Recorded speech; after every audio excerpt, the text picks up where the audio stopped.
31 अकाल पड़े आपके देश में अंग्रेजों के बनाए हुए। उन 31 अकाल में कितने लोग मरे? 8 करोड़। सभी को वंदे मातरम। आवाज साफ आ रही है या गूंज रही है बहुत? पंखा बंद करा दे पीछे वाला, कि पीछे तो आज सारे पंखे बंद करके करते हैं। नहीं करते हैं। कोई बात नहीं, थोड़ा कभी कभी तकलीफ भी सहनी चाहिए थोड़ी सी। तो दिन में हमारा कहाँ रह गया था टॉपिक? एजुकेशन। तो देखो, एजुकेशन में किसी ने प्रश्न पूछा था ना मुझसे कि इंडस्ट्रीज बनी, साइंस एंड टेक्नोलॉजी आ गई, ट्रेन्स आ गई। ये आप लोगों को भी लगता है ना? कुछ को जिनको भी लगता है, बाकियों को नहीं भी लगता है, लेकिन उनको पता नहीं कि इसका उत्तर क्या है। ठीक है, तो अब आपको मैं आज बताता हूँ कि थोड़ी सी आसान भाषा में। आपको क्या लगता है कि अभी जैसे मंदिर है, मंदिर में ये लाइट बल्ब अंदर नहीं जले हुए, है ना? बल्ब नहीं है ना अंदर मंदिर में, क्यों? कारण कोई बताएगा?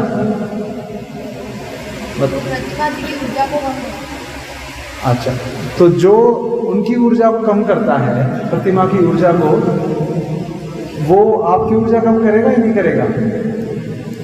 करता है ना? इसका मतलब उनको पता था कि इस तरह की आर्टिफिशियल लाइट्स क्या करती है, हमें नुकसान करती है। और जैन समाज में तो ये है कि रात्रि भोजन निषेध है। तो जब से रात्रि भोजन आ गया, नहीं, जब से लाइट आ गई, करंट आ गया, तब से लोगों का क्या शुरू हो गया? 12 बजे भोजन करना शुरू हो गया। देखा आपने? 11 बजे भोजन, 12 बजे भोजन, सोना भी लेट। तो ये जो जितनी भी ये, कई बार आपको प्रश्न आएगा कि भारत वालों को अगर साइंस इतना ही उन्नत था तो इन लोगों ने बल्ब क्यों नहीं बनाए? आएगा ना प्रश्न। दीपक की रोशनी में क्यों रहे? बैलगाड़ी पे क्यों चले? गाड़ी में क्यों नहीं चले? गाड़ी क्यों नहीं बना ली इन्होंने? आता है ना ये सब? कभी तो आएगा, आगे आएगा। ये प्रश्न ठीक है या गलत है? हाँ, है ना? अगर इतने ही तुम एडवांस थे, विमान तुमने बना लिया था, अगर भारद्वाज ऋषि ने विमान शास्त्र में विमान बनाने की टेक्निक बना दी थी, तो कार बनाना क्या बड़ी बात थी? बना सकते थे ना। तो या तो मूर्ख थे, नहीं बनाया, आता ही नहीं था जी, बस वो तो ऋषि मुनि ने कुछ लिख दिया, किताब में लिख दिया जी, हमारे लोगों को कुछ नहीं सिखाया उन्होंने, वो खुद के पास ही ज्ञान रखा। ऐसा किया जान एकदम बाय चॉइस नहीं करा। बाय चॉइस वो दीपक की रोशनी में उन्होंने रात बिताई। बाय चॉइस वो जो है बैलगाड़ी या पैदल ही चले। अभी मैं गंगोत्री गया था, गंगोत्री जहाँ से गंगा नदी का निकलती है, तो मैं देखता हूँ लोग जब गंगोत्री जाया करते थे तो घर वाले उनका जो है पिंडदान करके भेजते थे। पता आपको क्यों? जीते जी व्यक्ति का पिंडदान कर देते थे कि अब इतनी दूर तू पैदल जा रहा है भैया, वापस जिंदा आएगा नहीं आएगा पता नहीं। तो पैदल ही जाने का तीर्थ में काम होता था। तो अब वो बैलगाड़ी या कुछ भी बना ले, सॉरी ट्रेन बना लेते, कुछ भी नहीं बनाया। तो क्यों नहीं बनाया, मैं वो बताता हूँ। क्या होता है कि आप, अच्छा एक बात और देखता, दिल्ली गए हैं कोई? रहने वाला। हाँ, दिल्ली रहने। मैं 30 साल दिल्ली में रहा, मेरा पूरा बचपन दिल्ली में बीता है। अभी मैं हरिद्वार रहता हूँ 3-4 साल से, लेकिन मेरा बचपन, पढ़ाई वढ़ाई सब 30 साल में दिल्ली में रहा। दिल्ली की नस नस से वाकिफ हूँ, क्या वहाँ पर होता है क्या। जब आप दिल्ली में एंटर करते हो तो आपने देखा होगा वहाँ पे एक बहुत बड़ा पहाड़ है कूड़े का, देखा है ना? हाँ। आपको क्या लगता है ये हिल स्टेशन किसने बनाया? आपके घूमने के लिए बनाया, आपके छुट्टियां बिताने के लिए बनाया, कि आप लोग वहाँ रिजॉर्ट बना के रहो? किसके लिए, किससे बना? कहाँ से आया कूड़ा? हाँ, दिल्ली वालों ने। आप दिल्ली में कोई शादी होती है ना, शादी पहले भी होती थी, आप लोगों ने देखा छोटी छोटी बॉटल होती है पानी पीने की। अब पानी के लिए पहले क्या होता था, गांव में एक वो ड्रम सा होता था पीतल का, उसे भरते थे, सबको पिलाते थे, ऐसे करके पीते थे, है ना। या तो मैं बड़ा अच्छा देखता हूँ, स्टील के गिलास हैं, फालतू का कोई डिस्पोजेबल वेस्ट नहीं होता है, ये बहुत अच्छा है। बाकी से क्या, एक छोटा सा घूंट पिया, वो प्लास्टिक की बोतल फेंक दिया आपने, अब वो कहाँ गई? उस पहाड़ में गई। ऐसा पूरे देश में हो रहा है। तो मैं ये कहता हूँ, जैसा जीवन आज जी रहे हैं लोग, मान लो आपके पूर्वज 2000 साल पहले ऐसे जीवन, प्लास्टिक की बोतल बना लेते, गाड़ियाँ बना लेते, सब बना लेते, तो उसका कचरा कौन झेलता हो? अभी आप झेलते ना। पिछले 50-100 साल के अंदर हमने ये पहाड़ जो है इनाम के तौर पे खड़े कर दिए अपनी जीवन शैली के नाम पे, तो हजारों सालों में तो हजारों पहाड़ खड़े हो जाने चाहिए थे। जब 50-100 साल में हो गया ना खड़ा, हो गया ना, तो ये कोई भला करने वाला है पहाड़ आपका? तो अभी तो एक पहाड़ बना है, दिल्ली में 3 पहाड़ ऐसे और हैं। हर स्टेट में, हर शहर के जो कचरे को इकट्ठा करने के लिए ऐसे ही डंपिंग यार्ड बनाए जा रहे हैं, जहाँ पे कचरा दबाया जाए, फिर धीरे धीरे उठते उठते उठते वहाँ भी पहाड़ बन जाएंगे। तो ऐसा जीवन अच्छा जीवन होने वाला है क्या? हमारे पूर्वजों ने जब अपना जीवन जिया, उन्होंने एक बात का ध्यान रखा कि आप लोगों को अच्छी हवा मिले। जो पंच महाभूत है ना, भगवान बोलते हैं भगवान, भ से भूमि, ग से गगन, व से वायु, आ से अग्नि, न से नीर मतलब जल। तो पांचों पंच महाभूतों को मिलाकर भगवान शब्द बनता है। तो ये जो पांचों पंच महाभूत हैं, इनको खराब ना कर दे हम। आप बच्चों को शुद्ध वायु मिल जाए, शुद्ध पानी मिल जाए, शुद्ध क्या, आकाश, सब कुछ शुद्ध मिले, उसके लिए उन्होंने उसको दूषित करने वाली जीवन शैली अपनाई ही नहीं। उनको पता था। इसका बहुत बड़ा उदाहरण देता हूं कि क्यों उन्होंने बाय चॉइस की। एक प्रवीण मोहन करके एक व्यक्ति है, यूट्यूब पे चैनल है उसका, वो है NRI, लेकिन वो भारत की चीज़ों पे रिसर्च करता है। तो कुछ उनका चैनल था, अभी वो शायद डिलीट करने लगे हैं उसके चैनल को। उसने बहुत अच्छा एक्सपेरिमेंट दिखाया। उसने अगस्त ऋषि का एक सूत्र लिया। अगस्त ऋषि ने लगभग 4-5 हज़ार साल पहले, उनके अनुसार 4-5 हज़ार साल पहले वो सूत्र लिखा था, जिसे बैटरी बनाने की विधि थी। बैटरी मतलब ये जो आपके कार में लगती है, जिस बैटरी से आप कार चला लेते हैं, आजकल ई-रिक्शा चल रहे हैं, इस तरह की बैटरी बनाने का जो मोबाइल में लगी हुई है, वो बैटरी का साइंस उस सूत्र में लिखा हुआ था। अगस्त ऋषि ने, अगस्त ऋषि का नाम सुना? अगस्त ऋषि ने उस सूत्र को लिखा था कि बैटरी कैसे बनानी। तो उन्होंने कहा लिखने में क्या बड़ी बात है, लिख तो कोई भी देगा। अब उस सूत्र के हिसाब से जो जो चीज़ उस सूत्र में बोली हुई थी, उन सब चीज़ों को उसने इकट्ठा किया। लाइव उसने वीडियो दिखाया, बताता। यूट्यूब पे वीडियो आप लोगों को बता दूंगा, मैं किसी को भी भेज दूंगा। तो आपका कोई ग्रुप बना हुआ है ऐसा, आपको भेजूंगा, फॉरवर्ड करके देख लेना। मैं जो बता रहा हूँ प्रमाणित बात बता रहा हूँ, समझ में आ रही है जो मैं बता रहा हूँ?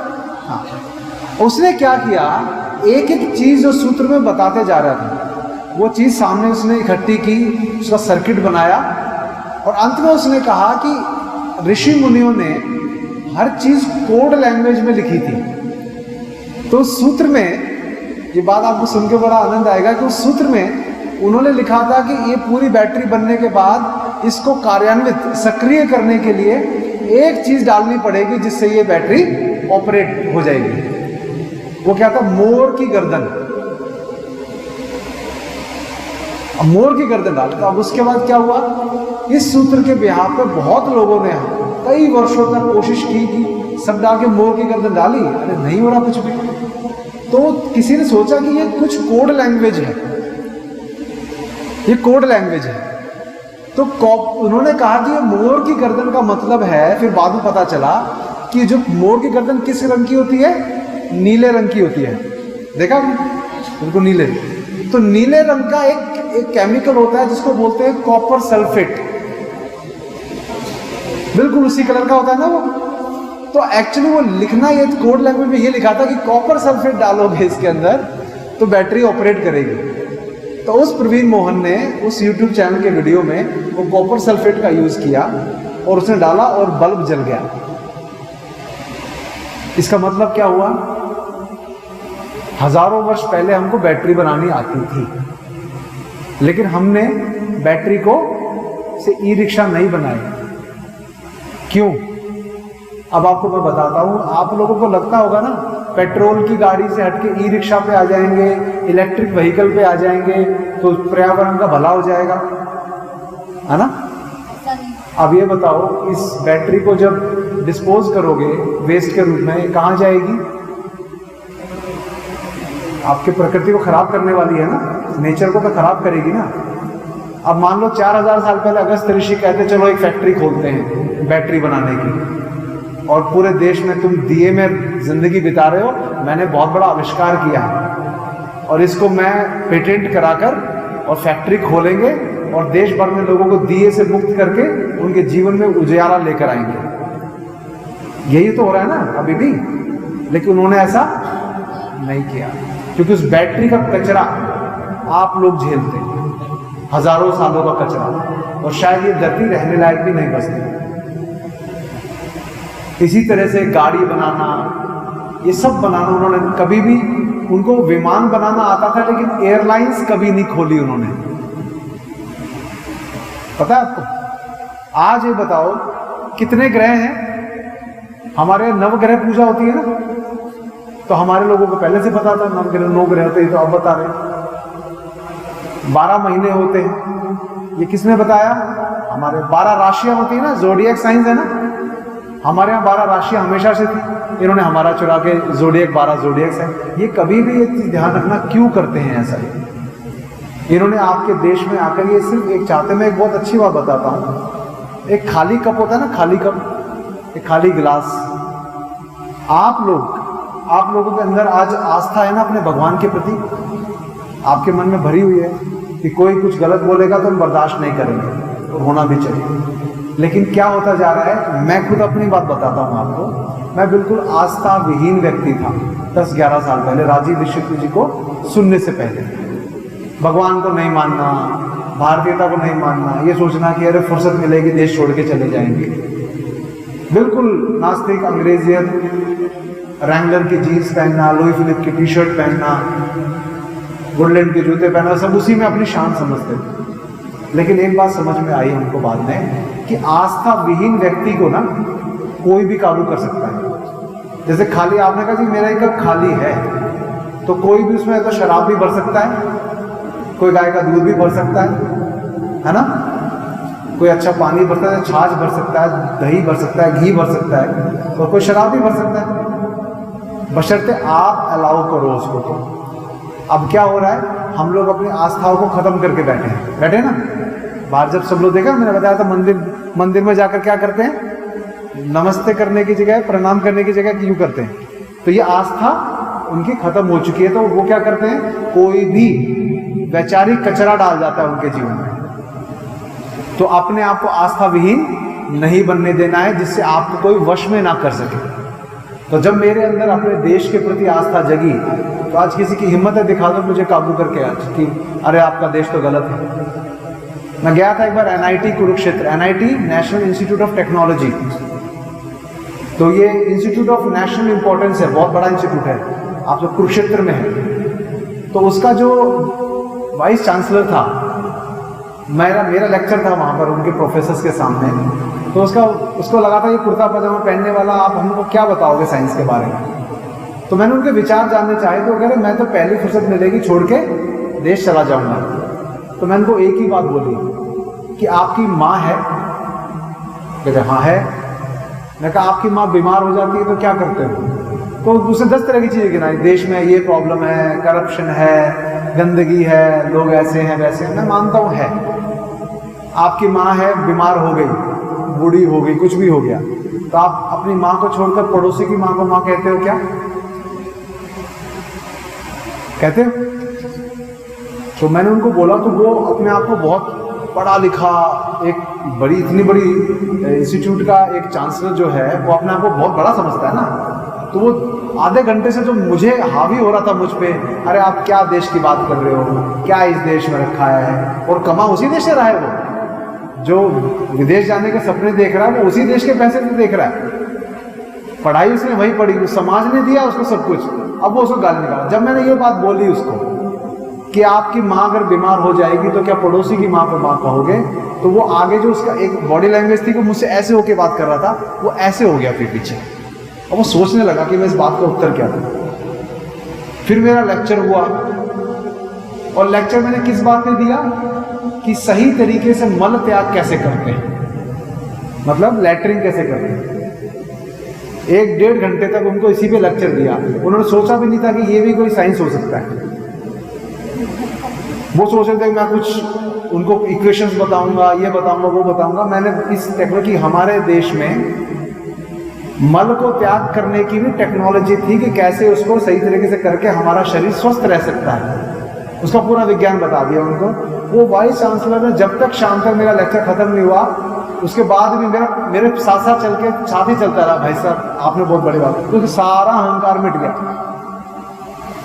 तो ये जो पढ़ लिख कर IIT पढ़ना, आप लोगों में बहुत का सपना होगा IIT क्लियर कर जाए, वो कर जाए। मैं ये कहता हूँ IIT वगैरह सब पढ़ना बहुत महत्वपूर्ण है, ठीक है, लेकिन वो जो अंग्रेजियत आपके अंदर भर रहे हैं, उसके बहाने आपके देश को हीन दृष्टि से देखने की भावना जो उनके अंदर है, वो खत्म करनी पड़ेगी, वो खत्म करनी पड़ेगा। तो इसका बहुत एक अच्छा एक इंसिडेंस है, क्योंकि इन लोगों ने क्या किया, आपकी किताबों के, अभी दिन में किसी ने कहा था ना किताब में हमारे ऐसे लिखा है वैसे लिखा है।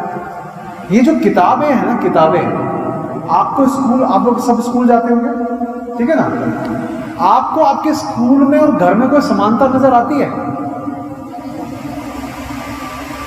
जैसे मैं कोई गांव का मान लो स्कूल का बच्चा है, वो जब स्कूल जाता है तो वो टेबल के ऊपर बैठता है ना, वो टाई लगाता है, वो पैंट शर्ट पहनता है, वो खाना जो है वो ऐसे ही डेस्क पे बैठ के खाता है। लेकिन जब घर वापस जाता है तो वो खाना जमीन पे बैठ के खाता है। उसके पिताजी धोती या पजामा या जो भी कुछ पहनते होंगे पहले, तो वो क्या सोचता है, स्कूल ऊंचा है, घर नीचा है। मेरे एक दोस्त हैं, केमिस्ट्री में PhD किया उन्होंने, वो मुझे क्या बोले, वो हरियाणा में है, रोहतक में। वो बोले विंदर भाई, जब मैं केमिस्ट्री की डिग्री, PhD की डिग्री लेके घर पहुंचा, मेरे माँ बाप मेरे सामने आए, मुझे पहली नजर में मैं देखते मैं कहने लगा ये तो अनपढ़ है। मेरे माँ बाप भी मुझे अनपढ़ नजर आने लग गए वो डिग्री लेने के बाद। अब बात समझ क्या मतलब हुआ, आपका स्कूल, किताबें वो ऊंची हो गई, घर आपका नीचा हो गया, तो आपको लगता है जो किताबों में है वो इंपॉर्टेंट है या वही सही है, घर में जो है वो गलत है। बात समझे आप मेरी? इसको बोला जाता है एट्रॉसिटी लिटरेचर। इस शब्द को ध्यान रखना जिंदगी में हमेशा। आपके दिमाग में कचरा भरने का काम क्या करता है? ऐसा लिटरेचर जिससे आपके दिमाग में आपके देश के उल्टा ही जाए। कैसे किया उन्होंने, इसकी बड़ी अच्छी कहानी सुनाता हूँ आपको। कहानी क्या सच है। क्या होता है, हम गांव में जब कभी शादी आपने देखी, गांव का बैकग्राउंड है किसी का, गांव गए हो कभी किसी गांव, शहर में रहे है गांव, चलो गांव में शादी एक बार देखा हमने, तो देखा है बचपन में। गांव में जब शादी होती है तो कुम्हार के पास चाक पूजने जाते हैं, है ना। मैं भी राजस्थान का ही हूँ वैसे, मेरा भी मूल राजस्थान का नीमराना के पास गांव है। तो चाक पूजने जाते हैं कि कुम्हार का चाक पूजना है।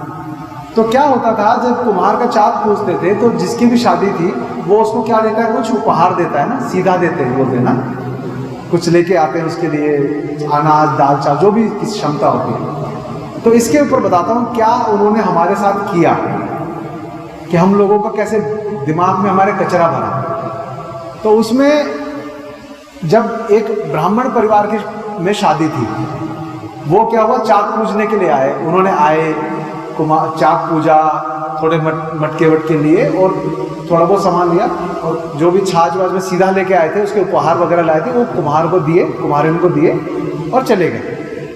ठीक है। अब थोड़ी देर बाद वो फिर से तैयारी करने लगा कुम्हार, कह रहा जी एक और शादी है गांव में, अब वो आने वाले हैं, उनको भी करना है। अब वो आए तो चर्मकारों के घर में शादी। चर्मकार मतलब जो चमड़े का काम करते थे, जूते बनाना, जिनको पूरे चमड़े का विज्ञान पता था। आज नाम बिगाड़ दिया उन सबका, उनको नीचा कहना ऊंचा कहना सब नौटंकी शुरू हो गई। लेकिन पहले का तो वो चर्मकार थे, मतलब चर्म के मतलब चमड़े के पूरे वैज्ञानिक, किस चमड़े से क्या बनेगा आपको पता, ऐसे ऐसे विज्ञान था उनके पास कि अगर जंगल में जा रहे हो आप तो आपके पैरों में से जो भी आपने जूते पहने हैं चमड़े के, वो इस तरह से चमड़े का वो बनाते थे कि आवाज ना आए, जिस जंगली जानवरों को पता ना चले कि आप जा रहे हो। पहले जंगल से होके जाना पड़ता था ना, तो इतना उनको विज्ञान पता था उसका। तो कह रहे चर्मकारों के घर में शादी है, अब वो आने वाले हैं चाक पूजने के लिए। तो अब जो आए वो चर्मकार, तो उन्होंने भी ठीक उतना ही वो चाक पूजा, थोड़े बहुत मटके लिए वो किया, लेकिन जो उपहार लेके आए वो बड़े बड़े थाल में लेके आए, ब्राह्मणों से ज्यादा लेके आए। बात समझ में आ रही है? कंफ्यूज तो नहीं हो रहे? अब बड़े बड़े थाल में लेके आ गए। तो जो व्यक्ति वहां बैठा हुआ था, कुमार के घर कोई आया हुआ था जिन्होंने हमें ये बात बताई, तो वो ऐसे पूछा तो बड़े बड़े थालों में उपहार दिए और चले गए। तो उन्होंने बोला कि यार ये क्या हुआ, ये मैं समझ नहीं पाया। बोले क्या नहीं समझ में आया? कहते उतना ही सामान ब्राह्मणों ने लिया, उतना ही चर्मकारों ने लिया, लेकिन वो उपहार थोड़े कम लाए, ये उपहार बड़े बड़े लेके आए, है ना? ये क्यों है, ऐसा क्यों हुआ? तो उसने क्या बोला देखो कि ये जो कारीगर है, मतलब जो चर्मकार है, कहते ये तो राजा लोग हैं, ये अगर ज्यादा उपहार नहीं देंगे तो कौन देगा? मांग के खाने वाला हमको क्या देगा? मतलब ब्राह्मण तो भिक्षा उनको तो समाज देता था ना, तो कहते मांग के खाने वाला हमको क्या देगा? ये तो राजा लोग हैं, ये नहीं देंगे सीधा ज्यादा तो और कौन देगा? तो वो व्यक्ति बोला यार यही घटना मैंने एक किताब में पढ़ी थी जो अंग्रेजों ने लिखी थी, क्योंकि जब वो इस देश में सर्वे कर रहे थे, मैंने दिन में बताया था ना, देश में जब उन्होंने अंग्रेजियत की फसल बोली थी तो इस देश में वो भी सर्वे कर रहे थे। कह रहे एक ऐसे ही कुमार के घर पे बैठ के एक अंग्रेज ने यही इंसिडेंस देखा था, उसने पता है क्या लिखा इस बात को? अब आप इसको ध्यान से सुनना, जो ये अब इसने कितनी अच्छी बात बोली कि भाई ये तो कारीगर लोग हैं, चर्मकारी के आइटम बनाते हैं, चमड़े से आइटम बनाते हैं, उसको बेचते हैं विदेशों में, दूसरी जगह जाता है और खूब कमाते हैं, तो इनके पास खूब धन है, तो ये देंगे तो ज्यादा उपहार देंगे। ब्राह्मणों के पास, ब्राह्मण तो हमेशा निर्धन ही कहलाया ना, आपने देखा हमेशा एक गरीब ब्राह्मण था, ऐसी तो कहानी शुरू होती है। कभी कहा एक अमीर ब्राह्मण था, कभी सुनाई दिया ऐसा? ब्राह्मण हमेशा निर्धन रहा। इसकी भी मैं बात बताता हूँ कारण, क्योंकि वो मांग के खाता, मांग के मतलब भिक्षावृत्ति। तो उस कहते हैं अंग्रेज ने जब ये बात देखी तो उसने पूरी दुनिया में जो उसकी किताब बटी उसमें क्या लिखा है इस इंसिडेंस को, उसको ध्यान से सुनना। उसने कहा कि भारत में बहुत शोषण किया जाता है, भारत में शोषण किया जाता है, यहाँ नीची जाति वालों को ज्यादा उपहार देना पड़ता है, ऊंची जाति वालों को कम उपहार देना पड़ता है। पर्सपेक्टिव देखा आपने? तो दुनिया में जो लोग पढ़ेंगे इस किताब को वो भारत के बारे में क्या सोचेंगे? अरे बहुत एक्सप्लॉयटेशन है भारत में, बड़ी गंदी बात है। ऐसे इन्होंने क्या किया, सती प्रथा के बारे में लिखा। भारत तो बड़ा बारबेरिक देश है, बड़ा बर्बर देश है, वहां तो औरतों को जो है जिंदा जला दिया जाता है। तुम्हारे यहाँ क्या करते हैं? तो जो किताब पढ़ेगा उसके दिमाग में क्या रहेगा? भारत तो यार, तो अभी कहते हैं ना Bharat land of snake charmers, तो जो किताबों में क्या लिखा वहां तो भाई सांपों को नचाने वाले लोग हैं, सपेरे लोग हैं। तो दुनिया में क्या प्रसिद्ध हो गया? Land of snake charmers. तो इसका एक बहुत बड़ा मैं कारण बताता हूं।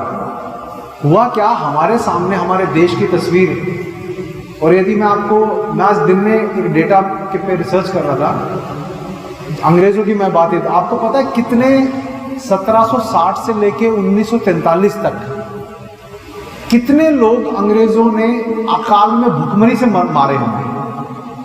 अकाल पता क्या होता है? मतलब खाने को, मतलब कितने लोग ध्यान रखना, 31 अकाल पड़े थे अंग्रेजों के टाइम में, जो अंग्रेजों ने अकाल क्रिएट किए थे। अकाल का मतलब ये होता है आपको महीना भर तक अनाज है ही नहीं। अभी क्या करते हो आप? जाके अनाज खरीदते हो, कुछ खा लेते हो ना, है ही नहीं आपके पास अनाज। 1760 से लेके मैं बोल रहा हूँ, कितने अकाल पड़े। इस बात को जिनको अंग्रेजों के लगता है कि कुछ अच्छा किया, तो इस बात को सुन लेना। हॉलोकॉस्ट किस किस को पता है? हॉलोकॉस्ट पता है? हॉलोकॉस्ट जो नाजी जर्मनी सेना ने ज्यूज को मारा था ना, कितने ज्यूज मारे थे? 6 मिलियन। कितने? 6 मिलियन, 60 लाख। उसके ऊपर फिल्म्स भी बनी है, देखा ना, बहुत सारी फिल्म्स हैं कि यहूदियों को हिटलर ने कंसंट्रेशन कैंप मतलब यातना शिविरों में ले जाकर, जैसे आप भानु शिविर में आए हो ना, जीवन भानु शिविर में, वहां पे ऐसे शिविर नहीं थे, वहां पे ऐसे शिविर थे यातनाएं दे दे के मारा जाता था, भूखा मारा जाता था। तो पूरी दुनिया में उसके ऊपर स्टीवन स्पिलबर्ग ने फिल्म बनाई, वो खुद भी एक यहूदी जू है। जितने भी बड़े बड़े फिल्म मेकर ज्यादातर वो है, उन्होंने फिल्म बनाई।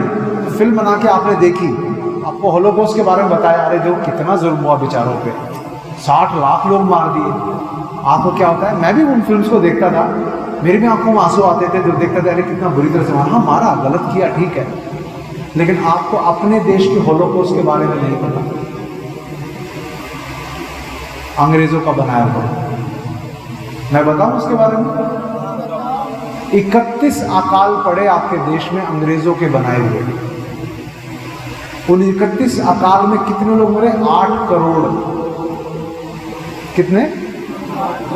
8 करोड़ 40 लाख, 8.84 मिलियन। अब बताओ 60 लाख ज्यादा या 8 करोड़ ज्यादा? 31 अकाल। सबसे खतरनाक अकाल पड़ा था 1943 में, 30 लाख लोग मरे थे उस अकाल में, 30 लाख बंगाल में। अब बताओ अंग्रेजों का गुणगान करना है करो, और वो क्यों बनाए थे उन्होंने? क्योंकि वो वर्ल्ड वॉर हुआ, कुछ भी हुआ, सारा राशन क्या करते अपनी सेना के लिए डाइवर्ट कर देते। ऐसा नहीं कि कमी थी भारत में ना, उन्होंने बटने नहीं दिया, अगर मरने दो इनको। और उसका मैं पता है आज भी किस किस के घर में डायबिटीज है? आपको पता है डायबिटीज भारत ही क्यों कैपिटल है दुनिया का डायबिटीज का? ये नई बात बताता हूं आपको, कभी कहीं से सुनी भी नहीं होगी आपने। आप लोगों को घरों में जो आज सबको डायबिटीज हो रहा है ना, तो क्या बोलते हैं? डायबिटीज कैपिटल ऑफ वर्ल्ड है ना, इंडिया भी बोला जाता है। क्यों है पता है आपको? क्योंकि आपके पूर्वजों को जो बार बार अकाल झेलना पड़ा, उसकी वजह से आपका शरीर भूखमरी के हिसाब से अडेप्ट हो गया। इस वजह से क्या होता था कि कभी 2-3 दिन में खाना मिला तो आपका शरीर, मैंने बोला था ना, एक पीढ़ी की आदत दूसरे में व्यवहार बन गई, तो आपका शरीर क्या होता था? फैट इकट्ठा कर लेता था कि जिससे कि वो भूखमरी आ जाए तो उस फैट के थ्रू बच पाए। आपका शरीर 70 दिन तक बिना खाए रह सकता है, पानी पिए तो कम रहेगा, लेकिन अगर मान लो एक भी दाना भोजन का ना मिले तो 70 दिन में मरोगे, लेकिन तिल तिल करके मरोगे, 70 दिन के लगभग आप जिंदा रहोगे। भाव मेरा कहने का क्या है? आपके शरीर में फैट इकट्ठा करने की वो जो एक एडेप्टेशन हो गई, इवॉल्व हुआ आपका शरीर कि एक पीढ़ी को झेलना पड़ रहा है, दूसरी पीढ़ी को झेलना पड़ रहा है। उस वजह से क्या हुआ, आपके यहाँ की जो बैली है, अब अमेरिका में इतना जंक फूड खाते हैं, वो तो डायबिटिक कैपिटल नहीं बन रहा। आपसे ज्यादा जंक फूड खाते हैं ना वहां, तो वो क्यों नहीं बन रहा? ये पाकिस्तान, बांग्लादेश, भारत, यही क्यों बन रहे? क्योंकि आपके वो जो पूर्वजों के साथ जो अकाल की घटनाएं हुई 200 वर्षों के लगभग, उसकी वजह से एक पीढ़ी दूसरी पीढ़ी सब में क्या हुआ, वो एक कनेक्शन बैठ गया कि आप फैट इकट्ठा ज्यादा कर लो। उस वजह से रिसर्च पूरी हुई है इस बात में, मैं हवा में बात नहीं कर रहा हूँ, उसका वीडियो भी आपको भेज दूंगा जहां से मैंने जानकारी हासिल की। तो इतना खतरनाक कोई करे आपके साथ, ये कोई अच्छी बात है? ट्रेन भी उन्होंने इसलिए बनाई, वो अपने देश को, आपके देश को 1000 साल गुलाम बनाने के हिसाब से उन्होंने प्लानिंग की थी, इसीलिए उन्होंने ट्रेन बनाई। उनको नहीं उम्मीद थी कि 1947 में भागना पड़ेगा उनको, लेकिन उन्होंने एजुकेशन के जरिए अपनी जो नीतियां बनाई, क्या नीति बनाई उन्होंने एजुकेशन में? उन्होंने ये कहा कि भाई जो व्यक्ति हमारे बनाए हुए स्कूल्स में पढ़ेगा, मान्यता प्राप्त बोलते हैं रिकॉग्नाइज्ड स्कूल है ना, रिकॉग्नाइज्ड स्कूल से पढ़ेगा, जो हम सरकार ने मान्यता दी हुई है, उन्हीं लोगों को जो सर्टिफिकेट दिखाए उन्हीं को सरकारी नौकरी मिलेगी। अब आपके यहाँ गुरुकुल चल रहा है, मेरी बेटी जिस गुरुकुल में पढ़ रही है वहाँ कोई सर्टिफिकेट नहीं मिलने वाला उसको, इसीलिए मैंने करवाया है, मुझे कोई सर्टिफिकेट का ठप्पा नहीं लगवाना उसको। लेकिन वो मैं अपनी बेटी की बात कर रहा हूँ, क्योंकि मुझे उसको नौकरी के लिए नहीं पढ़ाना। आजकल लोग पढ़ क्यों रहे हैं? जॉब करनी है।